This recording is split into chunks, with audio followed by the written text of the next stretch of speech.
داراب castle پر سناٹے کی حکمرانی تھی۔ 1:10 پر عقیل آبزرویٹری سے باہر آیا اور عمران کی نبض ٹٹولتا ہوا بولا، دیکھو آپ کا دل تو نہیں دھڑک رہا؟ پھر ہنس کر کہا، واقعی آپ کافی نڈر آدمی ہیں، آپ کی نبض کی رفتار معمول سے زیادہ نہیں معلوم ہوتی۔ یار کیوں باتیں بناتے ہو؟ خود تمہارا دم نکلا جا رہا ہے، اتنی دیر لگا دی، واہ یار۔ آہا ہا ہا، عقیل پھر ہنسا۔ اچھا آؤ۔ وہ دونوں لمبے لمبے قدم اٹھاتے ہوئے آصف زدہ عمارت کی طرف روانہ ہو گئے۔ راستے بھر وہ خاموشی رہے۔ عقیل عمارت سے تھوڑے فاصلے پر رک گیا۔ ایک بار پھر سوچ لیجئے، اس نے کہا، ہم ایک آصف زدہ عمارت میں داخل ہونے جا رہے ہیں۔ اگر ہم میں سے کسی ایک کو کوئی نقصان پہنچا تو دوسرا اس کے لیے ذمہ دار نہ ہوگا، اور اگر دونوں ساتھ مرے تو اس کی 100% ذمہ داری میرے باپ پر ہوگی۔ عقیل نے عجیب سے لہجے میں کہا، پھر بھرائی ہوئی آواز میں بولا، میں اپنی زندگی ہتھیلی پر لیے پھرتا ہوں، آپ کے باپ پر کیوں ہوگی اس کی ذمہ داری؟ عمران نے بڑی معصومیت سے پوچھا۔ کیونکہ اس نے مجھ پر مستقبل کے دروازے بند کر دیے ہیں۔ کیا آپ کو ابھی نہیں معلوم ہوا کہ میں حرامی ہوں؟ ارے لا حول ولا قوت، کیا باتیں کرتے ہیں آپ بھی؟ عمران نے بوکھلا جانے کی ایکٹنگ کی۔ یہ حقیقت ہے دوست، میں حرامی ہوں، اس لیے مجھ پر مستقبل کے دروازے بند ہیں۔ میں سردار داراب کے بیٹے کا نطفہ ہوں، لیکن کوئی بھنگن بھی مجھے اپنی فرزندی میں لینا پسند نہیں کرے گی۔ عمران صاحب، میرے دل میں بھی ایک خواہش چٹکیاں لیتی ہے کہ اپنا ایک گھر بناؤ، ایک خوش اخلاق بیوی ہو، ننھے منھے بچے ہوں، زندگی کی سچی مسرتوں کی گنگناہٹ سنو، لیکن کیا کبھی ایسا ہو سکے گا؟ اگر آپ سچ کہہ رہے ہیں تو مجھے افسوس ہے مسٹر عقیل۔ یہ میں نے اس لیے نہیں بتایا کہ آپ افسوس ظاہر کر کے میرا مضحکہ اڑائیں، عقیل نے تلخ لہجے میں کہا۔ کیا حقیقتاً آپ کو افسوس ہے؟ میں نہیں مان سکتا۔ لولے، لنگڑے، اپاہج آدمیوں کے لیے لوگ افسوس کرتے ہیں، حرامی سے کسی کو بھی ہمدردی نہیں ہوتی، حالانکہ وہ بھی ہمدردی ہی کے قابل ہوتا ہے۔ یقیناً یقیناً، لیکن آپ آخر اتنے مایوس کیوں ہیں؟ عمران آہستہ سے بولا، کیا آپ بھی اپنے باپ کے رویے کا اعادہ نہیں کر سکتے؟ ہرگز نہیں، کبھی نہیں۔ میں حرامی ضرور ہوں، لیکن مجھ سے حرامی پن کبھی سرزد نہیں ہو سکتا، یہ نسل آگے نہیں بڑھ سکے گی۔ آپ کو سردار داراب سے بھی بڑی نفرت ہوگی، قدرتی بات ہے، عمران نے کہا۔ ہرگز نہیں، عقیل بولا، یہ آپ کیسے کہہ سکتے ہیں؟ وہ بڑا عظیم آدمی ہے، عظیم ترین، آپ نہیں جانتے، اس کے علاوہ دنیا میں اور کسی سے مجھے محبت نہیں، کیونکہ وہی ایک ایسا آدمی ہے جو مجھ سے نفرت نہیں کرتا، جسے مجھ سے ہمدردی ہے، جو اکثر میرے لیے بچوں کی طرح پھوٹ پھوٹ کر روتا ہے۔ وہ کہتا ہے، بیٹے میں تیرے لیے کچھ نہ کر سکا، کیونکہ میں تجھے تیرے صحیح مقام پر نہیں دیکھ سکتا، میں تیرے لیے گھر نہیں بنا سکتا، میں کچھ نہیں کر سکتا تیرے لیے۔ آج یہ دروازہ ساکت کیوں ہے مسٹر عقیل؟ عمران نے آہنی دروازے کی طرف اشارہ کیا۔ وہ کچھ بھی ہو، لیکن آج میں دیکھوں گا ان آصیبوں کو۔ آپ یہی ٹھہریے، میں تالا کھولنے کی کوشش کرتا ہوں، میرے پاس مختلف قسم کی کنجیوں کا گچھا ہے۔ عمران نے کچھ کہنا چاہا مگر پھر خاموشی رہ گیا۔ عقیل آگے بڑھ گیا، عمران وہیں کھڑا کنجیوں کی کھنکھناہٹ سنتا رہا۔ آسمان کا کچھ حصہ کھل گیا تھا اور اب تاریکی پہلے کی طرح گہری نہیں تھی۔ عمران اس لمبے آدمی کے متعلق بہت کچھ سوچ رہا تھا۔ دفعتاً اس نے اسے واپس آتے دیکھا۔ کیوں؟ کیا بات ہے؟ عمران نے پوچھا۔ میں نہیں کھولوں گا۔ کیوں؟ کیا فائدہ؟ اگر یہاں آصیب ہیں تو میرا کیا بگڑتا ہے؟ اگر یہ ہمارے کیسل میں پھیل جائیں تب بھی میرا کوئی نقصان نہیں ہوگا، میں کہیں چلا جاؤں گا، مگر میں تو اب جاؤں گا اندر، میں آپ کو نہیں روک سکتا، عقیل نے کہا اور وہاں سے جانے کے لیے آگے بڑھا۔ لیکن عمران اس کا بازو پکڑتا ہوا بولا، آخر یک بیک آپ نے ارادہ کیوں ملتوی کر دیا؟ یہ دیکھیے آپ کی نبض بھی ٹھیک چل رہی ہے، یعنی آپ خوفزدہ نہیں۔ سنیے جناب، کل کسی کو یہاں کوئی حادثہ پیش آ جائے تو آپ ہی تمام میں کہتے پھریں گے کہ عقیل نے دروازہ کھولا تھا۔ ایسی صورت میں بھلا یہ کیسے میری زبان سے نکلے گا جبکہ میں بھی آپ کے ساتھ ہوں؟ نہیں، مجھے خام کا کیا پڑی ہے؟ اچھی بات ہے دوست، لیکن میں تم سے یہاں تک آنے کا مقصد معلوم کیے بغیر نہیں رہوں گا۔ آخر تم نے پروگرام ہی کیوں بنایا تھا جبکہ کیسل کا ہر فرد اندھیرے میں ادھر آتے ہوئے کانپتا ہے؟ اگر میں وجہ نہ بتاؤں تو میرا کیا بگڑے گا؟ یہ تو مستقبل ہی بتائے گا، عمران نے لاپرواہی سے کہا اور اس کے جواب کا انتظار کیے بغیر آگے بڑھ گیا۔ عمران کے لیے یہ کوئی مشکل کام نہیں تھا کہ وہ سگار کیس میں بچھو رکھنے والے کا پتہ لگا لیتا، لیکن سوال تھا مقصد کا۔ اس جرم کا مقصد ابھی تک اس کی سمجھ میں نہ آ سکا تھا۔ بعض اوقات تو وہ سوچنے پر مجبور ہو جاتا کہ یہ سب کچھ محض مذاق تھا، کسی نے سردار داراب سے ایک خطرناک قسم کا مذاق کیا تھا۔ ہو سکتا ہے کبھی کسی کو اس کا کوئی مذاق اسی حد تک گراں گزرا ہو، کیونکہ سردار داراب کے مذاق قطعی غیر متوقع طور پر ظہور پذیر ہوا کرتے تھے۔ خود عمران کو بھی ایک بار اس کا تلخ تجربہ ہو چکا تھا، یعنی لڑکیوں کے کالج میں غیر متوقع طور پر تقریر کرنا۔ یقیناً وہ عمران کے لیے ایک تشویش کن لمحہ تھا جب سردار نے اچانک تقریر کے لیے اس کے نام کا اعلان کیا تھا۔ ہو سکتا ہے کبھی کسی نے اس کے کسی مذاق پر اس سے بھی زیادہ بدحواسی محسوس کی ہو اور اسی وقت تہیہ کیا ہو کہ وہ بھی سردار داراب سے انتقام لیے بغیر نہ رہے گا۔ عمران نے سردار داراب کو بھی اپنے اس خیال سے آگاہ کیا، لیکن سردار داراب اسے محض مذاق تسلیم کرنے کے لیے تیار نہیں تھا۔ اکثر عمران کا دل چاہتا تھا کہ اس بوڑھے کو چھت میں الٹا لٹکا کر اس سے پوچھے کہ اسے کس پر شبہ ہے۔ اس نے سجاد کے بچھوؤں کا قصہ بھی سنایا تھا، لیکن سردار داراب کا جواب تھا ممکن ہے کسی نے اس کے بچھو چرا کر سگار کیس میں رکھے ہوں۔ یہی خود سجاد کی ہما پر ایسا نہیں ہو سکتا؟ عمران نے پوچھا۔ ہرگز نہیں، میں کبھی تسلیم نہیں کر سکتا۔ پھر آپ یہ تسلیم کیجئے کہ وہ بچھو میں نے رکھے تھے، عمران نے جھلا کر کہا۔ اس پر سردار داراب خاموشی رہا۔ پھر عمران نے آہنی دروازے کا تذکرہ چھیڑتے ہوئے عقیل کی حرکت کے متعلق بتایا۔ او، وہ بعض اوقات پاگلوں کی سی حرکتیں کرتا ہے، سردار کا جواب تھا، لیکن تم خود سوچو کہ وہ ایسی حرکتیں کیوں کرنے لگا، جبکہ مجھے یقین ہے کہ ان بچھوؤں کا تعلق صرف وصیت نامے سے ہو سکتا ہے۔ ڈاکٹر نجیب کے متعلق کیا خیال ہے؟ اس کے بارے میں بھی کوئی برا خیال نہیں رکھتا۔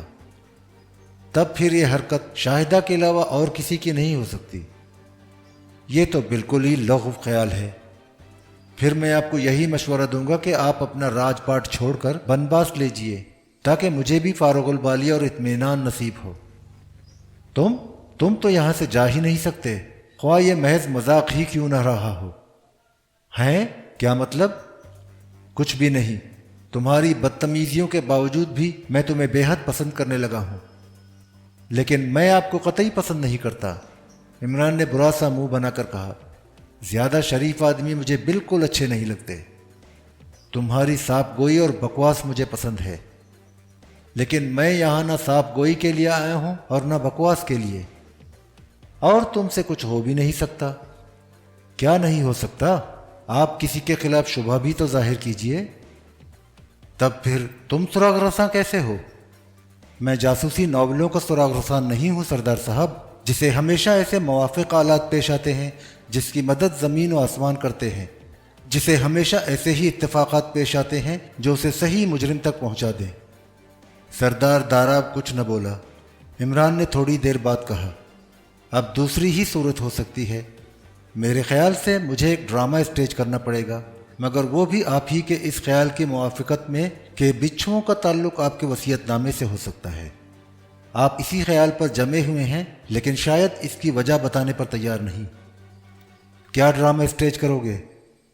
اپنے مشیر قانونی کو یہاں طلب کیجئے اور دوبارہ اس کا پروپیگنڈا کرائیے کہ آپ وصیت نامہ مرتب کرنے والے ہیں۔ اس سے کیا ہوگا؟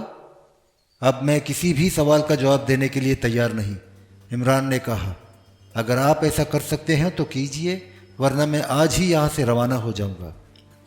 سردار داراب تھوڑی دیر تک کچھ سوچتا رہا، پھر بولا، اچھی بات ہے، میں اسے آج ہی فون کر کے بلواؤں گا۔ وہ سردار گڑھ ہی میں رہتا ہے؟ اور کچھ؟ نہیں، فی الحال اتنا ہی۔ شاہدہ کو شاید عمران کی اس تجویز کا علم ہو گیا تھا، وہ اس کے پیچھے پڑ گئی۔ وہ چاہتی تھی عمران اسے اپنے اس پروگرام سے مقصد سے آگاہ کر دے۔ شاید سردار داراب بھی نے اسے اس کے متعلق بتایا تھا، ورنہ یہ گفتگو صرف انہی دونوں کے درمیان ہوئی تھی، کوئی تیسرا وہاں موجود نہیں تھا۔ شاہدہ شاید اس کے معاملات میں بہت زیادہ دخیل تھی۔ پھر عمران نے بھی آہستہ آہستہ یہ بات مشہور کرنی شروع کر دی کہ سردار داراب نے وصیت نامہ مرتب کرنے کے لیے اپنے قانونی مشیر کو کیسل میں طلب کیا ہے۔ اس سے اس کا مقصد یہ تھا کہ وہ داراب کے عزیزوں پر اس خبر کا رد عمل دیکھ سکے، لیکن وہ سب ہی اس خبر کے سنتے ہی بے چین نظر آنے لگے تھے۔ لیکن عقیل اور شاہدہ پر اس کا کوئی خاص اثر نہیں ہوا تھا۔ عقیل تو خیر خارج از بحث تھا، لیکن شاہدہ کے متعلق عمران کوئی صحیح رائے قائم نہ کر سکا۔ بعض اوقات تو وہ خود اسے بڑی پراسرار معلوم ہونے لگتی تھی۔ بہرحال عمران نے پوری اسکیم مرتب کر لی تھی۔ جس دن سردار داراب کا قانونی مشیر کیسل پہنچا تھا، اسی دن عمران کی تجویز کے مطابق سردار داراب نے اپنے سارے اعزاء کو رات کے کھانے پر بلایا، حتیٰ کہ مفلوج بھائی سجاد کو بھی نہیں چھوڑا۔ 2 نوکر اسے اٹھا کر وہاں لائے تھے۔ اس موقع پر اس نے عقیل کو محروم نہیں کیا، وہ بھی کھانے کی میز پر موجود تھا۔ عمران نے محسوس کیا کہ اس کے اور شاہدہ کے تعلقات بہت اچھے ہیں اور ان دونوں کے درمیان خلوص بھی پایا جاتا ہے۔ سب ایک دوسرے سے گھل مل کر گفتگو کر رہے تھے، مگر ڈاکٹر نجیب خود کو بہت زیادہ لیے دیے نظر آ رہا تھا۔ ویسے بھی وہ عام طور پر سنجیدہ نظر آیا کرتا تھا، مگر اس وقت اس کی سنجیدگی اور زیادہ گہری ہو گئی تھی۔ جس وقت آیا تھا، سردار داراب سے بہت ہی معمولی قسم کی سی گفتگو ہوئی تھی اور پھر وہ خاموش ہی ہو گیا تھا۔ داراب کے دوسرے اعزاء بھی مشکل ہی سے اس سے مخاطب ہوتے تھے۔ بہرحال بادی النظر میں یہی رائے قائم کی جا سکتی تھی کہ وہ اعزاء میں مقبول نہیں ہے۔ کھانے کے بعد میز صاف کر دی گئی اور ایک ملازم ہر ایک کے سامنے ایک ایک شراب کا پیک رکھ رہا تھا۔ عمران کو اس پر بڑی حیرت ہوئی۔ وہ سوچ رہا تھا کہ اب شراب کا دور چلے گا۔ ابھی تک تو اسے اس بات کا علم نہیں ہو سکا تھا کہ اس عمارت میں شراب بھی رائج ہوگی۔ اس نے سردار داراب کی طرف دیکھا، لیکن اس کے چہرے پر سنجیدگی کے آثار تھے۔ عمران ہی نہیں بلکہ غالباً سبھی اس پر متحیر تھے، حتیٰ کہ ڈاکٹر نجیب کے سپاٹ چہرے میں بھی عمران کو تبدیلیاں نظر آنے لگی تھیں۔ اس کی آنکھیں کسی حیرت زدہ بچے کی آنکھوں سے مشابہ نظر آ رہی تھیں اور اس کے چہرے سے سنجیدگی کا غلاف اتر گیا تھا۔ کھانے کی میز پر شاہدہ کے ساتھ اس کی سہیلی بلقیس بھی تھی اور وہ بہت شدت سے بور نظر آ رہی تھی۔ عمران اس کے برابر ہی موجود تھا۔ پرواہ مت کرو، عمران نے آہستہ سے بولا، مگر زیادہ نہ پینا، میں لعنت بھیجتی ہوں۔ بلقیس بڑبڑائی، مجھے نہیں معلوم تھا کہ یہاں یہ بھی ہوگا۔ میرے خدا، یہ شاہدہ بھی پیتی ہے؟ ارے یہ تو چرس بھی پی سکتی ہے۔ عمران بولا، پتہ نہیں کیوں تم اس سے ملتی ہو۔ اگر میرے سامنے رکھے ہوئے پیگ میں شراب منڈیلی گئی تو میں اسے بوڑھے کے منہ پر کھینچ ماروں گی۔ تم کبھی ایسا نہیں کر سکتی، ڈرپوک ہو۔ دیکھ لینا۔ کیا دیکھ لوں؟ کچھ نہیں، دماغ نہ چھاٹو، بلقیس نے ہاتھ جھٹک کر کہا۔ کیا بات ہے؟ سردار داراب نے عمران سے پوچھا۔ کچھ نہیں، یہ کہتی ہے کہ اگر میرے سامنے رکھے ہوئے پیگ میں شراب ڈالی گئی تو۔ بیکار بکواس۔ بلقیس اسے کھانے کو دوڑی۔ او، تم شراب نہیں پیتی؟ سردار داراب نے پوچھا۔ نہیں، بلقیس نے بوکھلائے ہوئے انداز میں کہا۔ آہا، تب تم جا کر آرام کرو، مجھے قطعی ناگوار نہیں گزرے گا، سردار داراب بولا۔ بلقیس جانے کے لیے اٹھی، شاہدہ بھی اٹھ گئی۔ بیٹھو، سردار داراب شاہدہ سے بولا، تم پیتی ہو، بیٹھ جاؤ۔ دفتن عقیل کھڑا ہو کر بولا، اگر آپ نے اسے شراب پینے پر مجبور کیا تو میں یہیں اسی جگہ خودکشی کر لوں گا۔ بیٹھو گدھے۔ کیا آپ؟ نہیں، میں بھی شراب نہیں پیتا۔ بیٹھ جاؤ۔ بلقیس کمرے سے جا چکی تھی۔ شاہدہ اور عقیل کھڑے تھے۔ سجاد کے پیروں میں جان ہی نہیں تھی، لیکن اس کے چہرے پر ہوائیاں ضرور اڑ رہی تھیں۔ یہ سب کچھ عمران کی اسکیم میں شامل نہیں تھا۔ اس نے داراب کے قانونی مشیر کی طرف دیکھا، وہ بھی کھانے کی میز پر موجود تھا اور اس واقعے میں خاص دلچسپی لے رہا تھا۔ دفتن ایک ملازم ہاتھوں میں ایک بڑی چائے دانی اٹھائے ہوئے کمرے میں داخل ہوا اور ایک طرف سے سارے پیگوں میں بغیر دودھ کی سبز چائے انڈیلنی شروع کی۔ سردار داراب کی سنجیدگی میں ذرا برابر بھی فرق نہیں آیا تھا۔ شاہدہ اور عقیل خفیف ہو کر بیٹھ گئے۔ چائے کے بعد سردار داراب نے اپنے اعضاء کو مخاطب کر کے کہا کہ وہ اب کافی بوڑھا ہو چکا ہے، پتہ نہیں کب مر جائے، لہٰذا اب وہ اپنی وصیت مرتب کر لینا چاہتا ہے اور وہ کسی بھی حقدار کو مایوس نہیں کرے گا۔ اس پر لوگوں نے عقیل کی طرف دیکھا اور عقیل ہاتھ اٹھا کر بولا، آپ نے مجھے کیوں بلایا تھا؟ ہا ہا ہا ہا، کیا تم بھی میرے ہی جسم کا ایک حصہ نہیں ہو؟ سردار داراب نے مغموم آواز میں کہا۔ جی ہاں، بدگوشت، بکواس مت کرو عقیل، ورنہ تھپڑ مار دوں گا، گدھے کہیں کے، سردار داراب نے کہا اور پھر اپنی تقریر شروع کر دی۔ وہ کہہ رہا تھا کہ وصیت کی تفصیل اس کے مرنے سے پہلے کسی کو نہیں معلوم ہو سکے گی۔ وصیت نامہ قانونی مشیر کے پاس محفوظ رہے گا اور اس وصیت نامے کی تکمیل آئندہ شام تک ہو جائے گی۔ تقریر ختم کر کے وہ بیٹھ گیا۔ سب خاموش تھے۔ عقیل کے علاوہ اور کسی کے چہرے سے نہیں ظاہر ہو رہا تھا کہ اسے اس تقریر سے ذرہ برابر بھی دلچسپی رہی ہو۔ اس کا چہرہ سرخ ہو رہا تھا اور وہ بار بار اپنا نچلا ہونٹ چبا رہا تھا۔ آخر وہ بڑبڑانے لگا، نہیں، میں اسے نہیں برداشت کر سکتا۔ آخر حقداروں کے مجمع میں مجھے کیوں گھسیٹا گیا؟ بابا، یہ میری توہین ہے۔ اب میں کیسل میں نہیں رہوں گا، کہیں اور جا مروں گا جناب۔ سردار داراب ہاتھ کے اشارے سے نشست برخاست کر کے اٹھ گیا۔ رات گہری تاریک تھی۔ آسمان میں بادلوں کے پرے تیرتے پھر رہے تھے۔ ایک لہجے کے لیے تاروں کی چھاؤں نظر آتی اور پھر کھلے ہوئے آسمان کو بادل ڈھانپ لیتے۔ بلقیس اور شاہدہ عمارت کی چھت پر چل رہی تھیں۔ آخر تم کیا کرتی پھر رہی ہو؟ بلقیس نے کہا۔ میں پریشان ہوں بلقیس، معلوم نہیں یہ پاگل آدمی کیا کرنا چاہتا ہے۔ آج ڈرامہ اسی نے ترتیب دیا تھا، لیکن مقصد نہ بابا کو بتایا نہ مجھے۔ او، تو کیا یہ سب کچھ انہی بچھوؤں کے سلسلے میں ہو رہا ہے؟ میں اب یہ بھی نہیں کہہ سکتی، خدا جانے کیا معاملہ ہے۔ یہ شراب والا واقعہ خوب رہا۔ میرا خیال ہے تمہارے بابا مجھے وہاں سے اٹھانا چاہتے تھے۔ ہرگز نہیں، ان کے مذاق اسی قسم کے ہوتے ہیں۔ تو پھر کہیں وہ بچھو والا معاملہ بھی مذاق ہی نہ رہا ہو، تمہیں خوفزدہ کر کے ہنسانا چاہتے رہے ہوں۔ خدا جانے۔ پھر تم اب کیا کرتی پھر رہی ہو؟ بابا کے کمرے میں جھانکیں گے، شاہدہ نے کہا۔ وہ عمران ان کے کمرے میں گیا تھا، پھر میں نے اسے باہر آتے نہیں دیکھا اور کچھ دیر بعد کمرے میں نیلی روشنی نظر آنے لگی تھی۔ اس کا مطلب یہ تھا کہ بابا سونے جا رہے ہیں، لہٰذا عمران کو ایسی صورت میں باہر آ جانا چاہیے، مگر تقریباً آدھے گھنٹے تک انتظار کرتی رہی، وہ باہر نہیں آیا۔ پھر جھانکنے سے کیا فائدہ؟ میں دیکھوں گی کہ اندر کیا ہو رہا ہے۔ میں آج بہت پریشان ہوں۔ آج کی دعوت ہر لحاظ سے غیر معمولی تھی۔ ایک جگہ شاہدہ رک گئی، وہاں ایک روشن دان کے شیشوں سے نیلی روشنی نظر آ رہی تھی۔ دوسرے ہی لمحے میں وہ روشن دان پر جھکی اور پھر اس طرح اچھل کر پیچھے آ پڑی جیسے بجلی کا دھچکا لگا ہو۔ بلقیس اسے اٹھانے کے لیے جھپٹی۔ بابا، شاہدہ بھرائی ہوئی آواز میں بڑبڑائی، بابا کو بچاؤ۔ پھر وہ حلق پھاڑ پھاڑ کر چیخنے لگی، بابا کو بچاؤ، بابا کو بچاؤ۔ بلقیس بری طرح کانپ رہی تھی۔ سناٹے میں شاہدہ کی چیخیں بازگشت پیدا کرتی رہیں، پھر وہ بے ہوش ہو کر گر پڑی۔ ایسا معلوم ہو رہا تھا جیسے پورے کیسل میں کہیں آدمیوں کا نام و نشان تک نہ ہو۔ اب پھر وہی بے قراں سناٹا تھا اور جھینگروں کی جھائیں جھائیں۔ بلقیس بڑی تیزی سے روشن دان کی طرف بڑھی اور دوسرے ہی لمحے میں اس کے پیروں کے تلے سے زمین نکل گئی۔ سردار داراب کے کمرے میں 7 آدمی نظر آ رہے تھے۔ 6 کے چہروں پر سیاہ نقابیں تھیں اور 7واں عمران اپنے دونوں ہاتھ اوپر اٹھائے کھڑا تھا اور ایک نقاب پوش کا ریوالور اس کی طرف اٹھا ہوا تھا۔ 5 آدمی سردار داراب کے ہاتھ پیر باندھ رہے تھے۔ دفعتاً عمران نے دروازے کی طرف چھلانگ لگائی اور نقاب پوش نے پے در پے 2-3 فائر جھونک دیے۔ بلقیس نے عمران کو بندروں کی طرح اچھلتے کودتے دیکھا اور پھر وہ ایک لمبی کراہ کے ساتھ فرش پر گر گیا۔ بلقیس کی گھگی بند گئی۔ وہ صرف دیکھ سکتی تھی، نہ بول سکتی تھی اور نہ اپنی جگہ سے حرکت کر سکتی تھی۔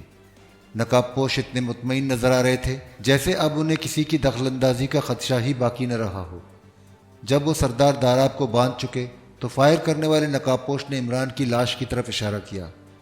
ایک آدمی شاید اسے سیدھا کرنے کے لیے بڑھا۔ وہ اس پر جھکا ہی تھا کہ بلقیس نے اسے اچھل کر فائر کرنے والے پر گرتے دیکھا۔ دونوں ایک ساتھ فرش پر ڈھیر ہو گئے اور عمران ان دونوں پر سوار تھا۔ پھر شاید وہ فائر کرنے والے ہی کا ریوالور تھا جسے عمران مٹھی میں دبائے ہوئے اٹھ کر پیچھے ہٹ گیا تھا۔ کھڑے ہو جاؤ، اپنے ہاتھ اٹھاؤ، اس نے انہیں مخاطب کر کے کہا۔ ان کے ہاتھ اوپر اٹھ گئے۔ بلقیس کے ہونٹ آہستہ آہستہ پھیل رہے تھے۔